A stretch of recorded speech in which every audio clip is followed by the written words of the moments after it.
नमस्कार क्रांतिकारियों, स्वागत है आप सभी का आपके अपने YouTube चैनल स्टडी कैपिटल पर। तो कैसे हैं आप सभी और कैसी चल रही है आप लोगों की प्रिपरेशन। आई होप कि आप सब अच्छे होंगे और आप लोगों की प्रिपरेशन भी अच्छी ही चल रही होगी। तो आज की इस वीडियो में हम लोग देखेंगे प्रश्नावली 3.5। और प्रश्नावली 3.5 से पहले अगर नहीं वीडियो देखी हैं तो उससे पहले की जितनी प्रश्नावली हैं उन्हें मैं सॉल्व करा चुका हूँ और आप लोग हमारी प्लेलिस्ट में उसे देख सकते हैं। तो आइए, इसका पहला सवाल जो है वो हमसे कहता है कि निम्न समीकरण युग्मों में किसके अद्वितीय हल हैं, किसके अपरिमित रूप से अनेक हल हैं और किसका कोई हल नहीं है।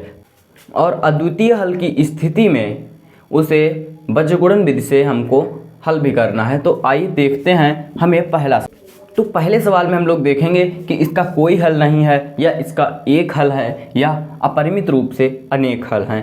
तो आइए देखते हैं। तो इसके लिए हमको पता होना चाहिए कि सबसे पहले जो हमें इसमें ज्ञात करना है A1, ये हो गया हमारा समीकरण नंबर 1, ये हो गया हमारा समीकरण नंबर 1 और ये हो गया हमारा समीकरण नंबर 2। अब हमको इसमें ज्ञात करना है। तो इसमें हमारा A1 क्या है? A1 हमारा 1 है, तो A1 बराबर 1। और इसमें हमारा A2 बराबर है A2 बराबर हमारा 3 है। और B1 बराबर में हमारा है -3, तो -3। और B2 बराबर में है हमारा 9, वो भी माइनस का। और हमारा C1 है -3 और C2 है -2, तो -3 और C2 हमारा -2। तो क्रांतिकारियों, आपको ये पता हो गया है। अब आप लोग देखिए इसकी तुलना करके। तो देखिए A1 बटा A2 बराबर हमारा कितना है? 1/3। तो A1 बराबर हमारा 1 है और A2 बराबर 3 है, तो ये हमारा हो गया 1/3। और B1 बटा B2 देखिए, तो B1 हमारा है -3 और B2 हमारा है -9। माइनस से माइनस कैंसिल, 3 से ये हमारा कैंसिल हो जाएगा, तो ये भी हमारा 1/3। अब देखिए C1 बटा C2, तो C1 हमारा है -3 और C2 हमारा है -2, तो ये माइनस से माइनस कैंसिल, तो ये हो गया हमारा 3/2। अब इसमें आपको स्थिति क्या दिखाई पड़ रही है? जो इसमें स्थिति बन रही है वो बन रही है A1 बटा A2 बराबर B1 बटा B2 और बराबर नहीं है क्या? C1 बटा C2। 1/3 बराबर 1/3 और बराबर जो है वो 3/2 वो नहीं है, तो इसलिए ये बराबर नहीं है। तो हमारी स्थिति ये क्या बन गई है? ये बन गई है A1 बटा A2 बराबर B1 बटा B2 बराबर नहीं है C1 बटा C2। तो क्रांतिकारियों, ये आपकी स्थिति क्या है? ये स्थिति हमारी बन गई है कोई हल नहीं है, कोई हल नहीं है।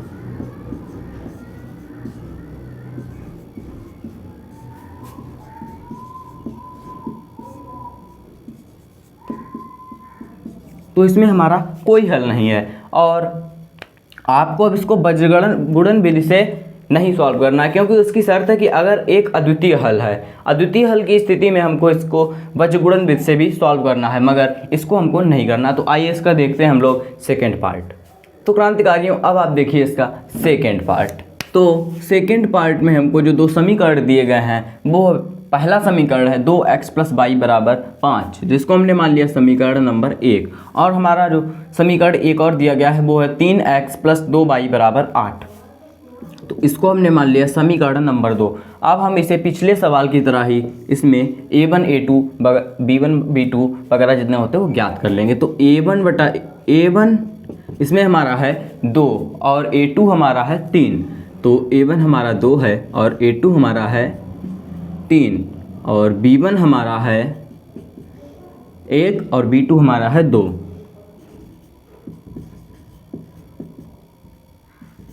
और C1 हमारा है -5, क्योंकि इसका पक्षांतर होगा तो -5, और C2 हमारा हो जाएगा -8। C1 बराबर -5 और C2 बराबर -8। तो देखिए पुनः, तो A1 बटा A2, तो A1 बटा A2 इसमें हमारा कितना हो जाएगा? 2/3 और हमारा B1/B2 इसमें हो जाएगा 1/2 और C1/C2 हमारा इसमें हो जाएगा -5/-8, माइनस से माइनस कैंसिल, तो ये हमारा हो जाएगा 5/8। तो क्रांतिकारी उसमें जो आपकी स्थिति बनी है वो स्थिति क्या है कि 2/3 बराबर नहीं है 1/2 के। तो ये हमारी स्थिति है A1/A2 बराबर नहीं है B1/B2 के। और ये स्थिति हमारी क्या है कि एक अद्वितीय हल है, अद्वितीय हल है।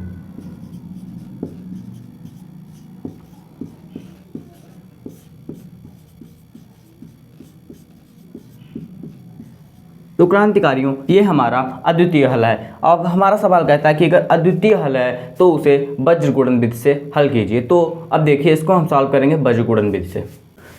तो देखिए क्रांतिकारियों वज्र गुणन विधि, तो वज्र गुणन विधि, वज्र गुणन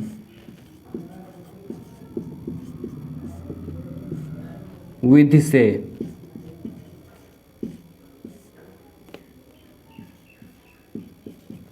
तो वज्रगुणन विधि का एक हमारा होता है सूत्र, तो वो मैं आपको बहुत ही अच्छे तरीके से समझा दूंगा कि वो हमारा सूत्र क्या है। तो सबसे पहले तो हम लिख लेंगे x और फिर हम लिख लेंगे y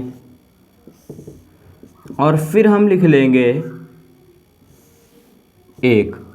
ठीक क्रांतिकारियों, अब हम इसमें क्या याद रखेंगे, सबसे पहले तो हम याद रखेंगे BCA। तो देखिए b, यहाँ पर हमने b लिख लिया और फिर हमने लिख लिया b, C और अब हम याद रखेंगे A। तो ये हमारा हो गया BCA। और अब हमको इसमें करना है कि अब हम इसमें नंबर डाल देंगे। तो पहले वाले में हमने डाल दिया 1, फिर 2, फिर 1, फिर 2, फिर 1, फिर 2। और अब हमको क्या याद रखना है, पहले हमको याद रखना है BCA, फिर हमको याद रखना है CAB। तो अब हम फिर से डाल देंगे C और यहाँ पर भी C और यहाँ पर A, यहाँ पर भी A, यहाँ पर CAB, यहाँ पर B और यहाँ पर B। और पहले हमने 1 2 1 2 1 2 इस तरह से नंबरिंग डाली थी। अब हम नंबरिंग रख लेंगे 2 1 2 1 और 2 1। तो क्रांतिकारी में आपकी बहुत ही सिंपल ट्रिक है, वरना आप इसको रटते रह जाएंगे कि B1C2 माइनस B2C1 बराबर Y/C1 A2 minus C2 A1 बराबर 1/A1B2 माइनस A2B1। तो इस तरह से भी आप इसको लिख सकते हैं और चाहे तो आप सरल रहे आपको याद करना तो आप उसको याद भी कर सकते हैं। तो आइए अब हम इसको सॉल्व करेंगे। तो क्रांतिकारी हमको इसमें अब कुछ नहीं करना है, अब हमको इसमें सिर्फ मान रखना है। तो देखिए x और बटे में B1 का मान हमारा है 1, गुणे में C2 का मान है हमारा -8 और माइनस हमारा B2 का मान कितना है, तो 2 और C1 का मान -5 बराबर y/, और C1 का मान कितना है हमारा -8 गुणे A2 का मान 3 माइनस C2 का मान -8, नहीं C1 का जो मान है वो होगा -5 और ये हो गया हमारा -8 C2 का मान, और A1 का मान हमारा है 2, तो ये हमारा पूरा हो गया। और 1 A1 का मान है हमारा 2, B2 का मान हमारा है 2 और A2 का मान है 3 और B1 का मान है हमारा 1। तो अब देखिए, अब इसको सॉल्व कर लेंगे तो हो जाएगा हमारा -8 माइनस, और ये हमारा कितना हो जाएगा -10 बराबर, तो y/-15 माइनस ये हमारा -16 बराबर 1 और बटे में हमारा 4 माइनस 3। तो अब देखिए x बटे में हमारा कितना हो जाएगा, माइनस माइनस प्लस, ये हमारा हो जाएगा प्लस का 10 और इधर से फिर माइनस का 8, तो ये हमारा हो जाएगा 2। आई होप कि आपको कैलकुलेशन में कोई दिक्कत नहीं होगी, आप पहले से ही जानते होंगे। ये हमारा माइनस माइनस प्लस और ये हमारा माइनस, तो प्लस का 16 और माइनस का 15 प्लस का 1 और ये हमारा 1 बटा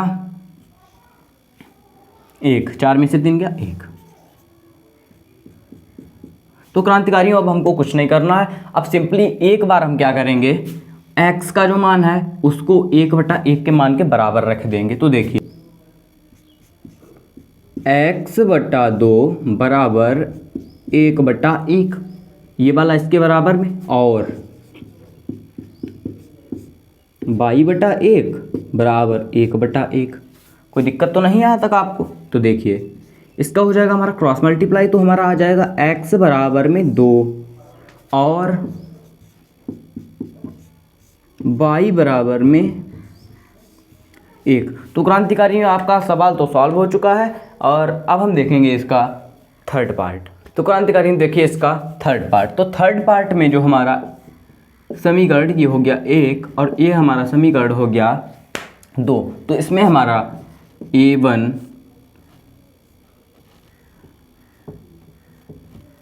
अब की बार डायरेक्ट ही हम लोग लिख लें, तो हमारा a1 कितना है, a1 बटा a2, तो हमारा a1 है 3 और a2 हमारा है 6, ये हमारा कैंसिल होके आ जाएगा 1 बटा 2 और हमारा b1 बटा b2 बराबर में हो जाएगा, b1 हमारा माइनस का 5 और b2 हमारा माइनस का 10, माइनस से माइनस कैंसिल, 5 से कैंसिल हो जाएगा तो 1 बटा 2 ये हमारा आ जाएगा।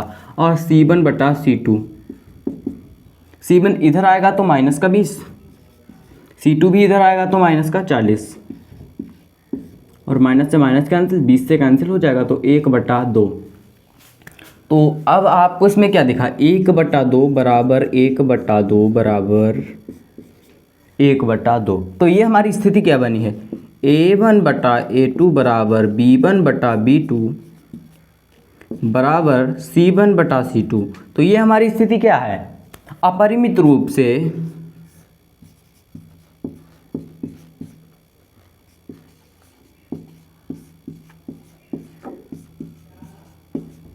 अनेक हल।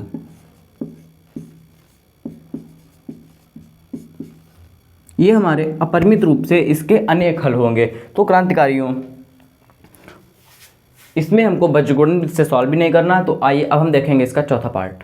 तो क्रांतिकारियों देखिए इसका चौथा पार्ट। तो चौथे पार्ट में जो समीकरण ये हो गया हमारा 1 और ये हो गया समीकरण नंबर 2।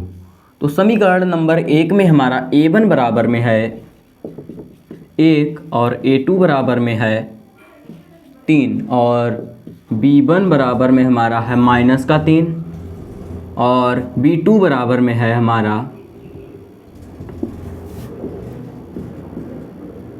माइनस का 3 और c1 बराबर में है हमारा माइनस का 7 और c2 बराबर में हमारा माइनस 15। तो क्रांतिकारियों अब हम पुनः इसमें वही करेंगे जैसा हम अभी तक करते आए हैं। तो देखिए a1 बटा a2 बराबर हमारा हो जाएगा 1 बटा 3, b1 बटा b2 बराबर में हमारा हो जाएगा माइनस का 3 बटा माइनस का 3।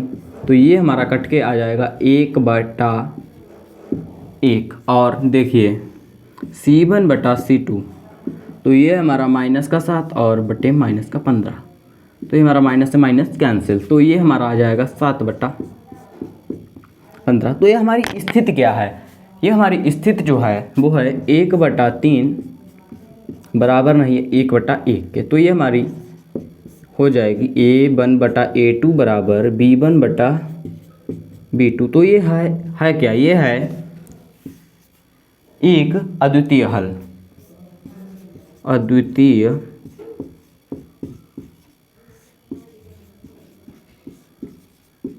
हल है। और अब आप लोगों को पता है कि सवाल में हमसे कहा गया कि अद्वितीय हल की स्थिति में इसे वज्रगुणन विधि से हल करें। तो अब हम इसे हल करेंगे वज्रगुणन विधि से। तो सबसे पहले तो हम लोग वज्रगुणन विधि का जो सूत्र है वो लिख लेंगे। वज्र गुणन विधि से सबसे पहले लिख लेंगे वज्र गुणन विधि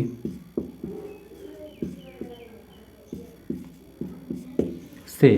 तो फॉर्मूला हमारा कहता है x बटा, मैं आपको उसी वे में लिख के दिखाऊंगा, तो b फिर c फिर a, और ये हमारा हो गया इस बार 1 2 1 2 1 2, और फिर c a b, और इस बार हमारा 2 1 2 1 और 2 1। तो अब हम इसे करेंगे हल। तो क्रांतिकारियों अब हम इसके मान रख देंगे। तो देखिए x बटा b1 का मान है हमारा -3, c2 का है -15 और b2 का मान है -3 और c1 का मान है हमारा -7। और देखिए बाई c1 का मान है हमारा -7 और a2 का मान है हमारा 3 और c2 का मान है -15 और a1 का मान हमारा है 1, और ये रही हमारी एक वाला पक्ष। तो a1 का मान हमारा है 1 और v2 का मान है हमारा -3 और a2 का मान हमारा है 3 और b1 का मान हमारा है -3। तो क्रांतिकारियों अब हम इसका कैलकुलेशन जो है वो कर लेंगे। तो देखिए माइनस माइनस प्लस, तो 15 तियाँ 45 माइनस 7 तियाँ 21 -21 और -15, ये हमारा 1 और बटे में -3 और -9। तो देखिए क्रांतिकारियों यह हमारा हो जाएगा x बटा 4 और 2 24, और ये हो जाएगा y बटा माइनस माइनस प्लस, और ये हमारा हो जाएगा माइनस का 6 बराबर ये हमारा हो जाएगा 1 बटा माइनस माइनस प्लस और 3, तो ये हमारा हो जाएगा 6। तो क्रांतिकारियों अब हम क्या करेंगे, x बटा 24 बराबर 1 बटा 6 और y बटा -6 बराबर 1 बटा 6। तो देखिए ये हमारा 6 से 24 कैंसिल हो जाएगा, तो यहाँ पर बचेगा 4, तो हमारा आ जाएगा x बराबर में 4 और y बराबर में हमारा क्या आ जाएगा, 6 से 6 कैंसिल हो जाएगा, बचेगा यहाँ पर माइनस का 1, तो y बराबर में हमारा आ जाएगा -1। तो क्रांतिकारियों ये आपका जो चौथा पार्ट था वो आपका सॉल्व हो चुका है, और इसी के साथ आपका सवाल नंबर 1 भी सॉल्व हो चुका है। तो अब हम देखेंगे इसका सेकेंड सवाल। तो आप लोग वीडियो को लाइक करते चलिए, क्योंकि आपके लिए यहाँ पर बहुत ज़्यादा मेहनत की जा रही है और आपको हर चीज़ स्टेप बाय स्टेप समझाई जा रही है। तो क्रांतिकारियों देखिए सवाल नंबर 2 का पहला पार्ट। तो इसमें ये है हमारा समीकरण नंबर 1 2x + 3y = 7, और ये है हमारा समीकरण number 2 a - b × x + a + b × y = 3a + b - 2। तो इसमें आप लोग देखिए a1 हमारा कितना है, तो a1 इसमें हमारा है 2 और a2 इसमें हमारा कितना है, तो है a - b, और b1 हमारा इसमें है b1 है इसमें हमारा 3 और b2 हमारा है a + b, c1 हमारा इसमें है -7 पक्षांतर हो जाएगा, और c2 इसमें जो हमारा हो जाएगा वो हो जाएगा 3a + b - 2, और पक्षांतर होगा तो ये हो जाएगा हमारा माइनस का। तो इसमें हमसे कहा गया है ए और बी के किन मानों के लिए निम्न रैखिक समीकरणों के युग्म के अपरिमित रूप से अनेक हल होंगे। आपको पता है कि अपरिमित रूप से अनेक हल होने के लिए जो हमारी शर्त है वो है a1/a2 बराबर b1/b2 बराबर c1/c2। तो अब हम इस पर ही मान रख के देखेंगे। तो देखिए मान हमारा जो है वो हो जाएगा a1 का मान हमारा हो जाएगा 2 और a2 का मान हमारा हो जाएगा a-b, ठीक, और b1 का मान हमारा हो जाएगा 3 और b2 का मान हमारा हो जाएगा a+b और c1 का मान हमारा हो जाएगा -7 और c2 का मान हो जाएगा -3a+b -2। तो माइनस से माइनस कैंसिल हो जाएगा। अब हमको सिंपली जो करना है वो इसका गुणा और इसका गुणा। तो देखिए कैसे करना है, 2/a-b बराबर 3/a+b और 3/a+b बराबर 7/3a+b -2। तो देखिए गुणा होगा तो मान क्या आएगा हमारा, ये मान आएगा हमारा 2a + 2b बराबर 3a - 3b और इधर जो हमारा मान आएगा वो आएगा 9a + 3b - 6 बराबर 7a + 7b। तो देखिए इसका हम पक्षांतर करेंगे तो हो जाएगा 2a - 3a बराबर -3b और -2b और इधर हमारा हो जाएगा 9a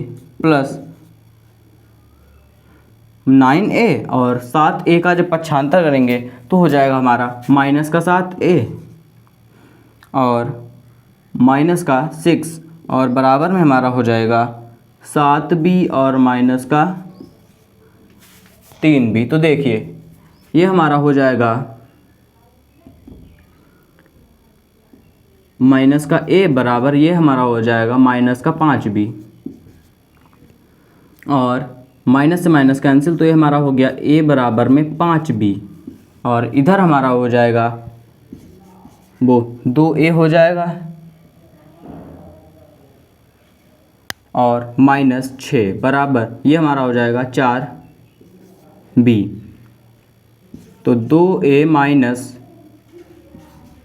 4b बराबर 6। तो ये हमारा हो गया समीकरण 1 और ये हमारा बन जाएगा समीकरण 2। तो देखिए समीकरण 1 का मान समीकरण 2 में रखने पर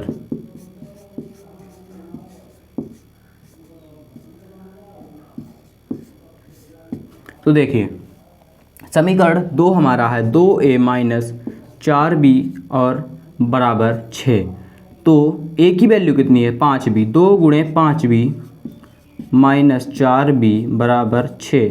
तो ये हमारा 10b - 4b बराबर 6। तो ये हमारा हो जाएगा 6b बराबर 6। 6 से 6 कैंसिल तो हमारा b बराबर में आ जाएगा 1। b बराबर में हमारा 1 आ गया और b का मान उठाकर हम रख देंगे समीकरण 1 में। तो b का मान समीकरण 1 में रखने पर तो b का मान हम रखेंगे समीकरण 1 में। तो देखिए a बराबर 5b तो a बराबर 5 × 1 तो a की वैल्यू हमारी आ गई है 5। तो इससे आपको क्या पता चलता है कि a बराबर 5 और b बराबर 1 रखने पर जो हमारा समीकरण है, जो हमारे जो समीकरण हैं दो, इनका अपरिमित रूप से अनेक हल होंगे। तो क्रांतिकारियों ये सवाल आपका सॉल्व हो चुका है और अब हम देखेंगे इसका सेकंड पार्ट। तो क्रांतिकारियों देखिए सवाल नंबर 2 का दूसरा पार्ट। तो इसमें हमसे कहा क्या गया है कि के किस मान के लिए निम्नलिखित समीकरणों के युग्म का कोई हल नहीं होगा। तो ये हमारा है समीकरण नंबर 1 और ये हमारा है समीकरण नंबर 2। तो अब हम इसमें वैल्यू देख लेंगे। तो a1 की वैल्यू हमारी है 3 और a2 की वैल्यू हमारी है 2k-1 और b1 की वैल्यू जो है वो हमारी है 1 और b2 की वैल्यू जो हमारी है वो हमारी k-1 है और c1 की वैल्यू हमारी है -1 और c2 की वैल्यू जो है वो हमारी हो जाएगी 2k+1 और पक्षांतर होगा तो माइनस की हो जाएगी। तो देखिए इसमें हमें बताया गया है कि समीकरण जो है हमारा अपरिमित रूप से वो युग्म का कोई हल नहीं होगा। तो युग्म का कोई हल नहीं होगा तो इसकी कंडीशन हमारी होती है, वो होती है हमारी a1/a2 बराबर b1/b2 बराबर c1/c2 जो है वो नहीं है। तो देखिए इस पर ही हम मान रखेंगे। तो देखिए a1 की वैल्यू हमारी है 3 और a2 की वैल्यू हमारी है 2k-1 और a1 की वैल्यू हमारी है 1 और b2 की वैल्यू जो है वो हमारी है k-1 और c1 की वैल्यू है हमारी -1 और c2 की वैल्यू है हमारी 2k+1 और ये हमारा है माइनस का। तो क्रांतिकारियों ये हमारा बराबर नहीं है। तो अब हमें करना क्या है, इसका हमें क्रॉस मल्टीप्लाई कर लेना है। तो देखिए ये हो जाएगा हमारा 3k-3 बराबर 2k-1 और अब हम कर लेंगे इसका पक्षांतर। तो 3k-2k बराबर -1 और ये हमारा प्लस का 3 हो जाएगा। तो ये हमारा हो जाएगा k बराबर में 2। तो k बराबर 2 जब हमारा होगा तो ये समीकरण जो है हमारे इनका कोई हल नहीं होगा। तो क्रांतिकारियों आपका सवाल नंबर 2 का दूसरा पार्ट सॉल्व हो चुका है और अब हम देखेंगे सवाल नंबर 3। तो क्रांतिकारियों देखिए इसका तीसरा सवाल। तो तीसरे सवाल में हमसे कहा गया है निम्नलिखित समीकरण के युग्म को प्रतिस्थापन एवं वज्रगुणन विधियों से हल कीजिए, किस विधि को आप अधिक उपयुक्त मानते हैं। तो देखिए ये हमारा समीकरण नंबर 1 है और ये है हमारा समीकरण नंबर 2 और इसको हम सर्वप्रथम हल कर लेंगे, वो होगी हमारी प्रतिस्थापन विधि। तो प्रतिस्थापन विधि से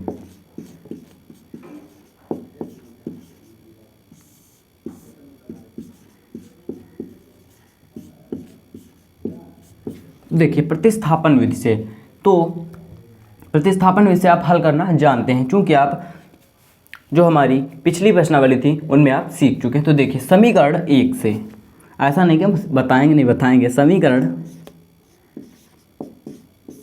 1 से x का मान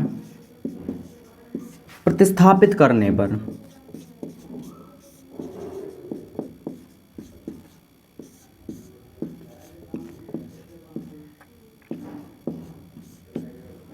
तो समीकरण 1 हमारा क्या है, 1 से नहीं 2 से अगर हम करेंगे तो उसमें वैल्यू छोटी है तो आसानी रहेगी। समीकरण 2 से तो हमारा हो जाएगा 3x + 2y बराबर 4 और 2y का हम कर देंगे पक्षांतर। तो हमारा हो जाएगा 3x बराबर 4 - 2y और x बराबर हमारा हो जाएगा 4 - 2y बटा 3। तो अब हम क्या करेंगे, समीकरण 2 में समीकरण 1 में हम x का मान रख देंगे। तो देखिए x का मान समीकरण 1 में रखने पर, तो समीकरण 1 हमारा है वो है 8x + 5y बराबर 9 और x की वैल्यू जो है वो हमारी है 4 - 2y बटा 3 और +5y बराबर 9। तो अब देखिए आगे, तो 8 चक्कू 32 माइनस 8 दूनी 16 बाई बटे हमारा हो जाएगा 3 प्लस 5 बाई बराबर 9। अब आगे देखिए, तो हमारा हो जाएगा 32 माइनस 16 बाई बराबर प्लस 15 बाई बराबर, और इसका क्रॉस मल्टीप्लाई हो जाएगा तो हमारा हो जाएगा 9 3 27। तो 32 और माइनस बाई बराबर हमारा हो जाएगा 27। तो आप लोग देखिए माइनस बाई, और ये हो गया हमारा 27 और 32 का हमने पक्षांतर कर दिया तो हमारा माइनस का 32 हो गया, और ये हमारा हो गया माइनस बाई बराबर -5 हो जाएगा हमारा, और माइनस से माइनस कैंसिल, तो ये हमारा हो जाएगा बाई बराबर में 5। तो बाई का मान समीकरण ये जो हमको प्राप्त हुआ था, ये हुआ था समीकरण 3। तो समीकरण 3 का मान, समीकरण 3 में हम बाई का मान रख देंगे। तो समीकरण 3 में बाई बराबर 5 रखने पर, तो देखिए समीकरण 3 हमारा वो है x बराबर 4 माइनस 2 बाई और बटे में हमारा 3। तो देखिए x बराबर 4 माइनस 2 और बाई की वैल्यू आपको पता है 5 और 3, तो x बराबर हमारा हो जाएगा 4 माइनस 10 और बट्टा में हमारा हो जाएगा 3।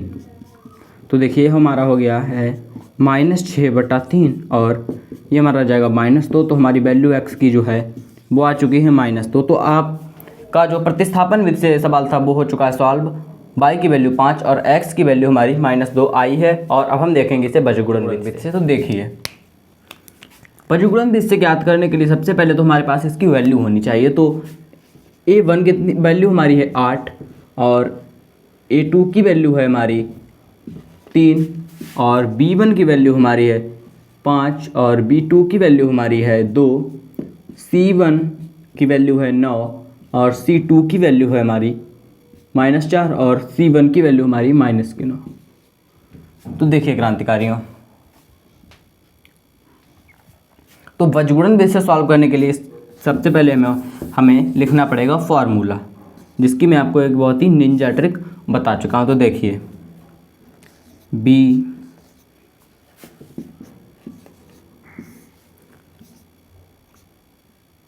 c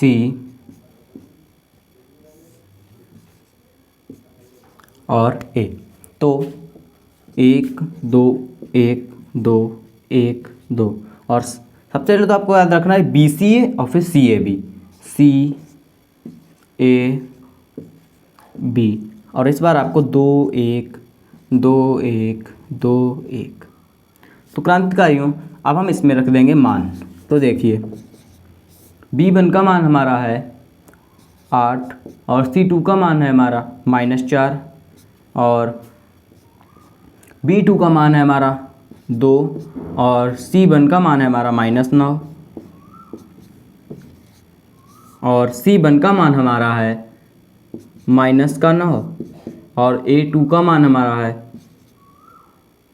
3 और C2 का मान है हमारा -4 और A1 का मान हमारा है 8 और A1 का है 8 और B1 का हमारा मान है 5, B2 का मान हमारा है 2 और A2 का मान 3 और B1 का हमारा मान है 5। तो देखिए क्रांतिकारियों x बटा ये हमारा आ गया -32 और माइनस का हमारा आ गया 18। तो देखिए ये हमारा आ गया -27 और ये हमारा आ गया -32, ये हमारा आ गया 16 और ये आ गया 15। तो देखिए ये हमारा हो जाएगा x बटा प्लस और माइनस 32 में से जब 18 जाएगा तो बचेगा हमारा 32 में से 8 गए तो हमारा बचा है 24, तो हमारा बचेगा 14, वो भी माइनस का, और ये हमारा बचेगा माइनस माइनस प्लस, और ये हमारा बचेगा 5, और ये हमारा बचेगा 1। क्रांतिकारियों यहाँ पर -14 तो नहीं आएगा, देखिए कहाँ पर फॉल्ट हुई है, तो मिलाते हैं। तो b1 का मान 5, यहाँ पर हमने 8 रख दिया, देखिए तो ये हो गया 5, तो यहाँ पर हमारा जाएगा -20। और अब हमारी कैलकुलेशन हो जाएगी, यहाँ पर आ जाएगा हमारा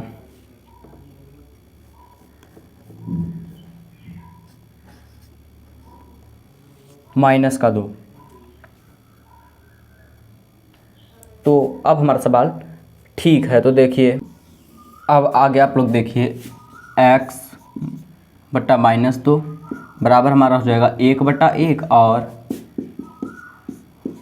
y बट्टा 5 बराबर में भी हमारा हो जाएगा 1/1। तो देखिए ये हमारा हो जाएगा x बराबर में -2, और ये हमारा हो जाएगा y बराबर में 5। तो ठीक है क्रांतिकारियों, तो आपका जो सवाल नंबर 3 था वो सॉल्व हो चुका है, और आगे का चौथा सवाल जो है वो आप लोग नेक्स्ट वीडियो में देख सकते हैं। तो वीडियो अगर अच्छी लगी हो तो लाइक करिए, चैनल को सब्सक्राइब करके बेल आइकन को ऑल में जाकर के प्रेस कर लीजिए, और मिलते हैं इसी के साथ अगली वीडियो में सवाल नंबर 4 के साथ, और तब तक के लिए धन्यवाद।